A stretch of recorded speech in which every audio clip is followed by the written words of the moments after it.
Lögmál Arkímedesar segir okkur að þyngd hlutar sem settur í vatn eða einhvern vökva léttist eða hann minnkar sem nemur þeim vökva sem hluturinn ryður frá sér.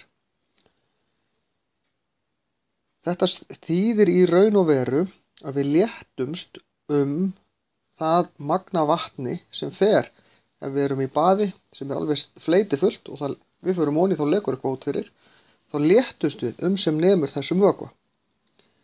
Við getum líka dregið út frá lögmáli Arkímedesar að hlutir fljóta í vökva ef að eðlismassi hlutana er minni en eðlismassi vökvans.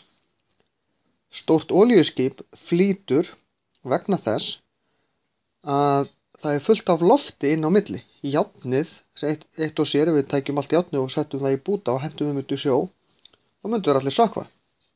En út af loftinu sem er inn í skipinu, þá er eðlismassin á öllu dótaríinu saman minni en eðlismassi vökvans. Og þó við setjum olíu í alla tankana, þá er eðlismassi skipsins í heilu lagi samt minni en eðlismassi vökvans. En við sjáum þegar skip eru fullfermd, hvort sem það er olíuskip eða eitthvað önnur flutningaskip, þá liggja þau dýpra í sjónum. Þau rista dýpra sem sagt er. Það er vegna þess að þá er eðlismassin meiri, en hann er ennþá undir eðlismassa vökvans, því annars myndu þau sökkva. Eðlismassi okkar er mjög nálægt í að vera eðlismassi vatns, en það erum við að mestu leyti vatn. Og þess vegna erum við svona við það að fljóta. Sum okkar, ef við fyllum lungun alveg á lofti, þá fljótum við svona nokkurn veginn, en ef við hleypum loftinu úr lungunum, þá sökkvum við.